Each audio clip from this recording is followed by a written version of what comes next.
প্রতিদিনের মতোই সেই সকালটা শুরু হয়েছিল খুব সাধারণভাবে। নীরব একটা গ্রাম, চারদিকে সবুজের ছোঁয়া আর মাটির গন্ধে ভরা একটা নতুন দিন। মাথায় ওড়না পরে, হাতে ঝুড়ি নিয়ে সে বেরিয়ে পড়ে আলুর ক্ষেতে। মাটির বুক চিরে একে একে আলো তুলতে তুলতে তার মুখে ফুটে উঠছিল এক শান্ত হাসি, যেন এই ছোট ছোট জিনিসগুলোর মধ্যেই লুকিয়ে আছে তার সুখ। কিন্তু হঠাৎই বদলে যেতে শুরু করলো আকাশের রং।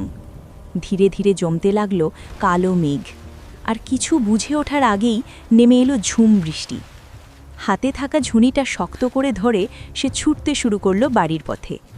কাদা মাখা পথ, ভিজে যাওয়া শরীর, তবুও তার চোখে ছিল একটাই চিন্তা, ঘরে ফেরা। ঠিক সেই সময় বৃষ্টিকে উপেক্ষা করে সাইকেল চালিয়ে ফিরছিল তার স্বামীও। পুরো ভিজে গেলেও ক্লান্তি ছিল না, ছিল শুধু আপন ঘরে ফেরার টান। অবশেষে দুজনে একসাথে পৌঁছে গেল সেই ছোট্ট ঘরে।